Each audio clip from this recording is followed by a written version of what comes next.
Socialism and communism caused over 1 million Tibetans to die. Humans fleeing from countries south of the United States of America.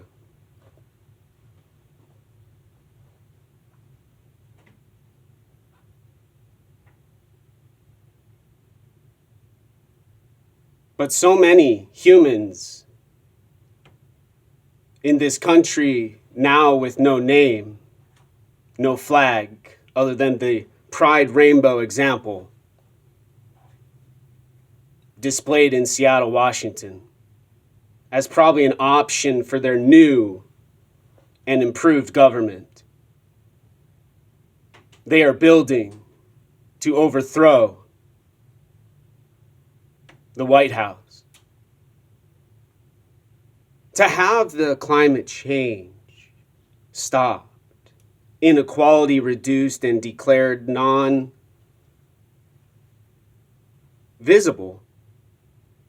gone, in other words.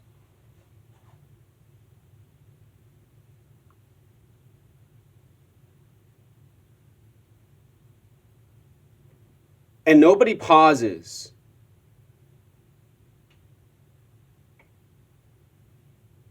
to consider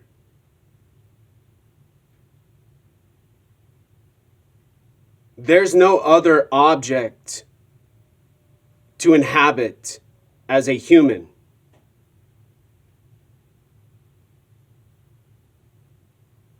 other than a planet Earth already declared dominant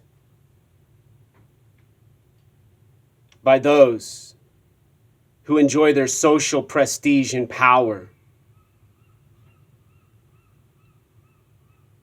and genius.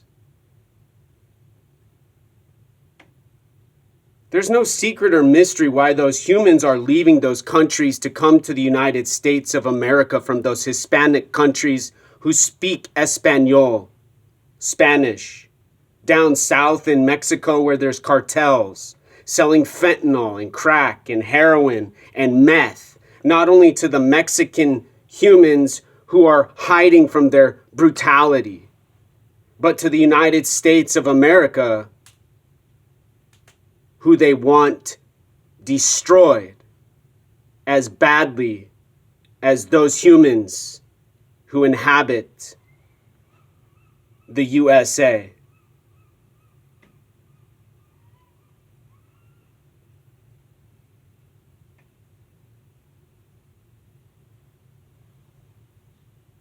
Chinese survivors of Mao's violence speak about socialism and then communism.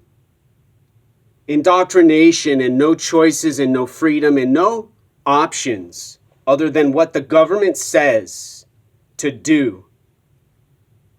Where to go, where to live, and most obviously how much they will make as an income.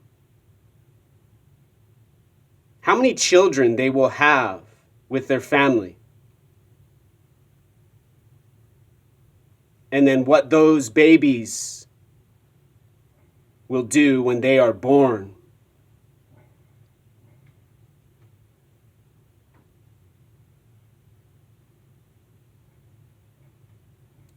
I've suffered for autism longer than I could describe my symptoms.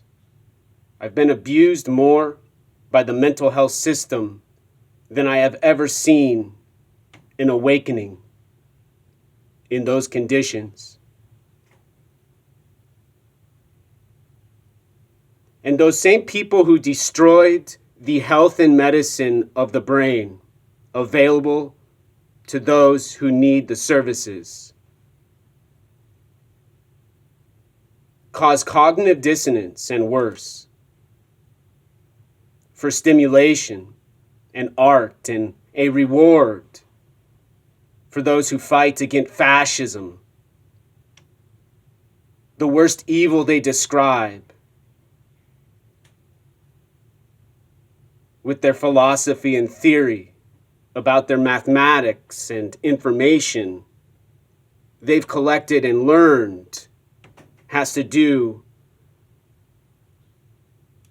with what the United States of America has done wrong since 1776.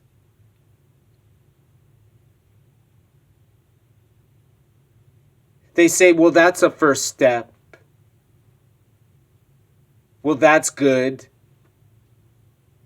But anybody who says great and anybody who says otherwise not only lives similar to someone who has autism, but probably suffer from a worse condition. Socialism and communism and the start of the revolution they proclaim as necessary causes such a similar schizophrenia as what these librarians do in this library and what the librarians do at the Seattle Library in public.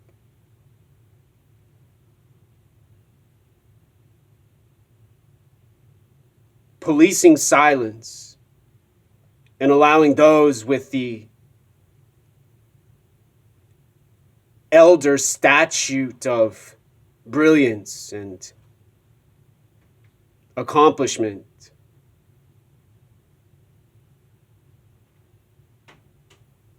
to fix the emotions of those who aren't learning correctly.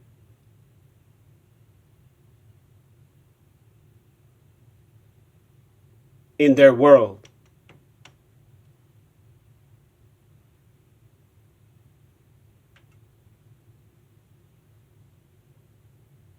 Drug addicts sit and they stare and they talk to me when I'm not even near their human body and brain. On a college university with technology and video cameras and computers, angry I'm making a video, they don't acknowledge when they're interrupting me and disrupting me, snoring, burping, and stinking of their cigarettes and drugs they bring to the library, enjoying in the bathroom where students rest for a moment before a difficult test, quiz, and class.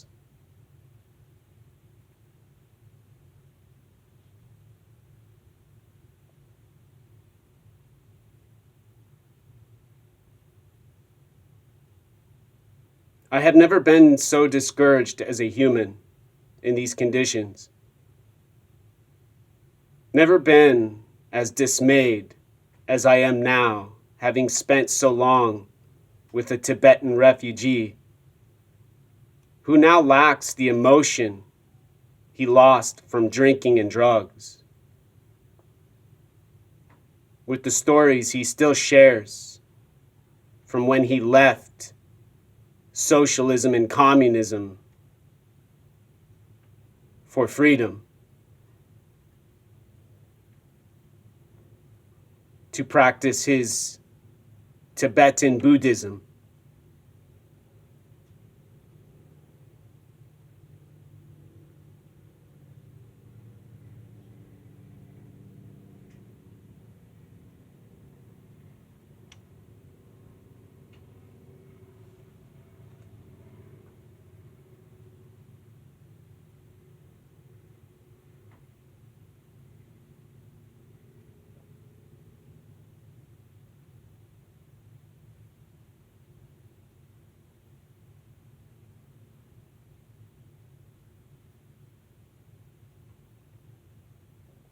And so I live now.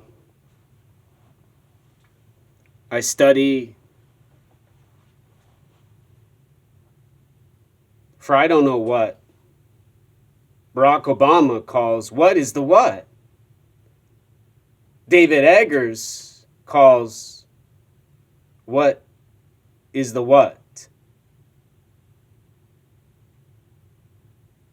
I live as His Holiness the Dalai Lama, the 14th Dalai Lama.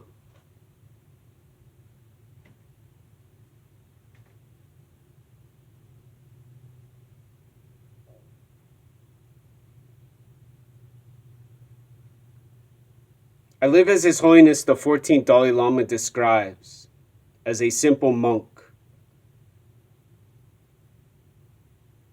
as a human who practices kindness and who does what Rigzin Tinke